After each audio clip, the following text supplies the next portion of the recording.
Foi um ingresso mais ou menos curioso e por via travessa. Em 67, eu era o homem de recursos humanos e o homem de natureza social da Volkswagen, do Brasil, aqui em São Bernardo. E havia cerca de 40 mil funcionários. Hoje é bem menos, na época eram 40 e poucos mil. E não havia uma apólice de seguro de vida em grupo. Não havia. E eu resolvi bancar esse vida em grupo e conseguimos 90 e tantos por cento de adesão e foi a maior apólice de vida. E eu entrei na vida do seguro através dessa primeira apólice, vendo o seu cunho social, cuidando. É bom que saiba que havia pelo menos um óbito a cada 15 dias na Volkswagen naquela época, não havia invalidez, a sinistralidade era muito elevada, os procedimentos não eram os mesmos de hoje. Então, a função social do seguro foi muito grande, muito importante para mim, me tocou profundamente. Ao sair da Volkswagen, 10 anos ou 12 anos depois, portanto, em 73, por aí, eu fui montar uma entidade fechada de previdência no Rio, no Grupo Antunes, no Grupo Azevedo Antunes, no Grupo KM. E montei a primeira entidade fechada de previdência vinculada ao setor privado, que era a Fundação KM de Previdência Social. E fazia parte, eu era diretor da holding de recursos humanos.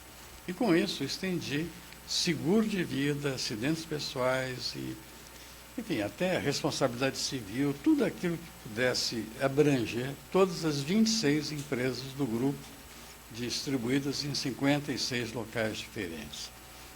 E algumas delas tinham uma atividade considerada de risco, como a mineração de manganês lá no Amapá, mineração de ferro em Minas Gerais, ouro na Bahia, enfim, minerações de superfície, mas de risco.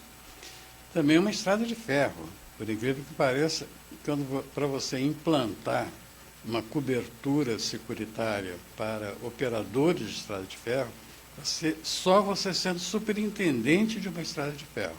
Foi o que aconteceu comigo, a me tornar responsável pela EFA, Estrada de Ferro Amapá. Por incrível que pareça, né? Fazia um trajeto só no Hemisfério Norte. E a gente aqui no Sudeste, aqui no Sul, em relação ao Amapá, é Sul. Dizer que trabalhou 200 quilômetros ao norte do Equador é curioso, né? Mas, de qualquer forma, esse cunho social do seguro me atraiu muito em função da minha atividade de recursos humanos, da minha atividade de previdência.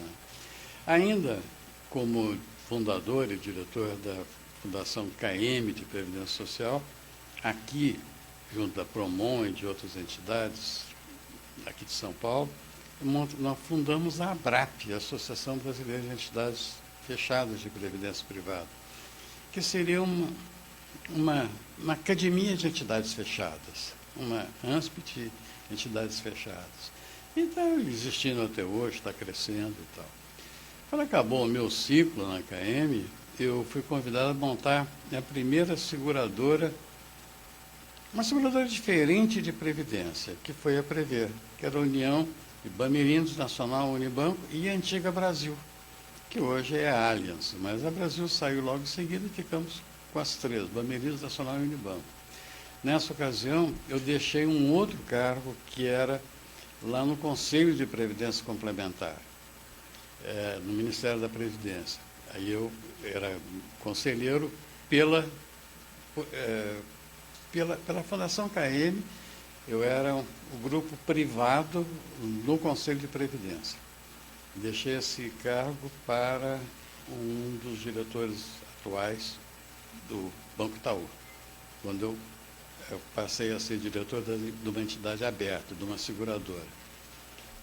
Um ano e meio depois eu já estava funcionando, já estava vendendo, já estava fazendo barulho, competindo com a primeira delas, que era o Bradesco. Mas foi gostoso, foi uma experiência nova sair principalmente de uma entidade fechada e partir para uma entidade aberta, uma seguradora. Nessa ocasião ainda, nós fomos fundar o quê? A academia. A nossa querida Academia Nacional de Seguros e Previdência. E ela só tem o ANSP, o P final, porque nós estamos aqui. Aqui foi sob patrocínio da Prever, então, Academia Nacional de Seguros. Bastava, mas o Previdência, porque havia alguns atuários que achavam que previdência não era seguro. Na realidade, a maior função dos atuários era em previdência. Aliás, o atuário tem função em todo o ramo securitário, mas em previdência era uma novidade. E, então, a ANSP tem esse nome e um sobrenome Previdência por causa dessa participação. A partir daí, acabou meu ciclo também na Prever e fui fazer o quê? Fui ser consultor de benefícios. Eu tinha algum conhecimento de Previdência e fui ser consultor. Trabalhei na Icatu Seguros, na época de Icatu Hardcore, e montei algumas seguradoras de Previdência, como Itaú, a do Banco Real, a do Banco Itaú, a do Unibanco já era, Prever, né? Que mais? Marítima, dezenas de outras, graças a Deus, elas levam os meus defeitos e um pouquinho das minhas qualidades. Essa é a minha história, que termina como consultor, às suas ordens. Se quiser que eu analise o seu plano de previdência, fale comigo, tá bom?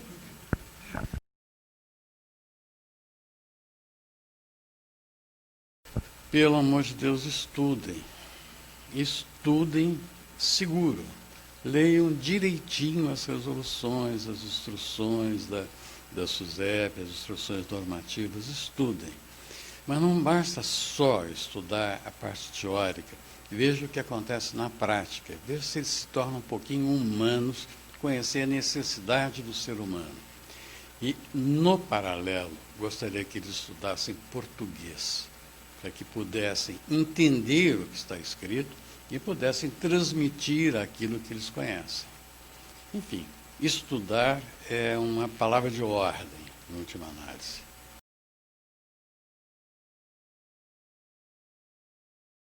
É o trabalho, é não ter preguiça.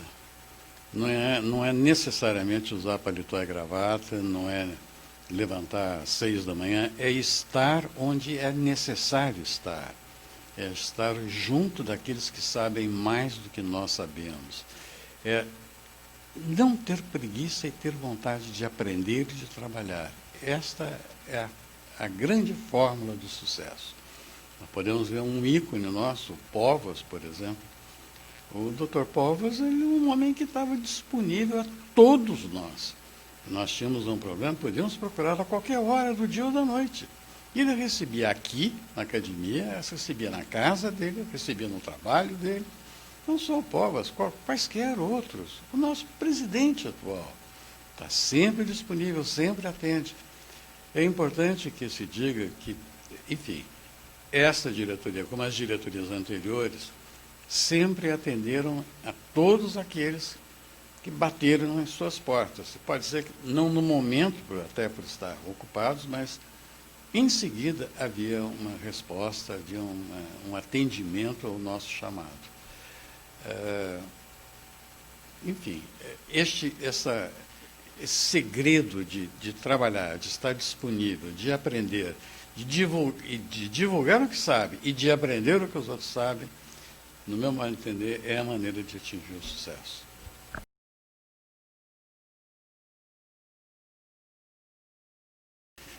Eu vejo com uma certa alegria, ou com bastante alegria, mas com uma certa preocupação. Os nossos jovens, eles precisam ganhar um pouco mais de humildade no aprendizado. Eles precisam aprender. O fato de saber várias línguas, de estudar em Stanford, não é bem assim. Eu fui aprender, ter um curso na Universidade de Nova York, na Faculdade de Economia. Terminado o curso, me convidaram para ser professor, para explicar como é que nós convivíamos com a inflação. Então, o conhecimento no exterior é muito segmentado, é muito dirigido. Aqui no Brasil, nós deveríamos ser um pouco mais abrangentes. As nossas diversidades culturais, as diversidades do extremo norte para o extremo sul, essas diversidades são muito grandes. E nós devemos conhecer, devemos segmentá-las. A instituição seguro devia procurar atender às conveniências e necessidades regionais. Me lembro, quando eu estava lá no Amapá, eu pagava um prêmio de seguro de auto e eu era igualzinho àquele que eu pagava no Rio de Janeiro, onde eu morava, igualzinho àquele que eu pagava em São Paulo, quando depois vim a morar. No Amapá havia 23 quilômetros de estrada. Não havia possibilidade de roubo ou de furto, porque você não tinha para onde levar. E não havia nem comércio de peças, porque eram 50 veículos lá onde nós morávamos. Nós usávamos os veículos para não tomarmos chuva, aquela chuva que cai no mesmo horário. E não havia uma seguradora que entendesse, ou um segurador, que estabelecesse uma tarifa condizente com o risco. Então, estabelecer um equilíbrio entre o risco e o custo, ou seja, o prêmio, é um fator fundamental para que o seguro cresça mormente em função da diversidade de riscos atuais. Hoje nós temos riscos de D&O, né, de responsabilidade profissional, responsabilidade civil profissional, da diretoria, daqueles que exercem uma função mais importante na empresa, de direção. Temos uma variedade de riscos e não há uma cobertura bastante grande. Acredito que a partir de uma evolução ou da divulgação da necessidade dessas coberturas, o nosso seguro deverá dar um salto muito grande. Principalmente, eu vou repetir o que todo mundo disse, com o crescimento de classes sociais além do alfabeto, né? C, D, etc. Pelo menos eles se lembram ainda das dificuldades que tiveram para conseguir o seu veículo, conseguir a sua casa. Então, se alguém lhes disser que existe uma cobertura contra incêndio, de danos elétricos, de auto, de responsabilidade civil, com certeza eles hão de querer preservar aquilo que já conseguiram. E conseguiram com muito esforço. Na classe C não há herança positiva. Ele não recebeu dinheiro do pai que era da classe A. Ele recebeu o ônus do pai que era da classe D. Então, ele trabalhou e sabe o valor do dinheiro, o custo do bem que ele está adquirindo. Se nós conseguirmos divulgar um microseguro, divulgar a função social do seguro, que não é de fazer com que ele se eleve socialmente, mas com que ele se mantenha no nível que conquistou. Se alguém passou da D para C e não tem seguro, e o seu estabelecimento pegou fogo, ele deixa ele pertencer a C e para voltar a D. Se ele tiver uma cobertura securitária, ele vai continuar na C. Vai permitir que o trabalho dele se mantenha, que ele seja reconhecido, enfim. O futuro do seguro vai depender de divulgação, da demonstração do seu cunho social, da sua importância social, das novas classes que estão surgindo e de uma conscientização por parte das seguradoras de que elas têm efetivamente um cunho social muito importante, sem considerar o intuito de lucro. Mas o intuito de lucro vem na medida do maior número de apólices vendidas, maior número de coberturas.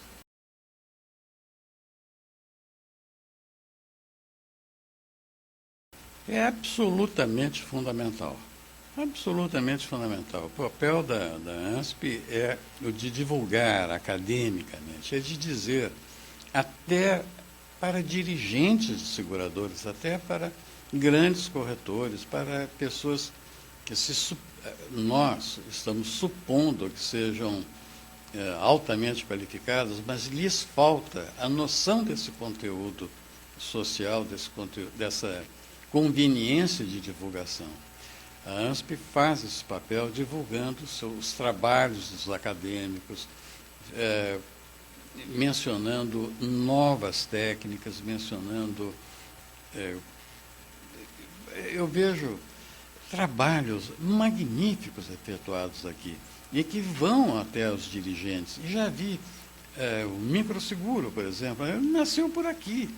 E o resseguro também foi trabalhado aqui. Há uma acadêmica, eu já convoquei para um seminário uma vez. Então, esse seminário de resseguros, uma outra entidade da qual eu sou diretor acabou realizando, foi em função daquilo que foi feito aqui. Então, aqui é um polo disseminador de conceitos, é um polo de inteligência do seguro. Também seria demais imaginar que quem vende alguma coisa deva ser também inteligente, né? A academia não vende nada, né? A ANSP não vende nada, mas ela doa inteligência, doa conhecimento, doa divulgação. Este é o papel da academia. E diga-se, ela vem cumprindo as suas obrigações, vem cumprindo a sua missão há 19 anos. E vai cumprir por outros 19.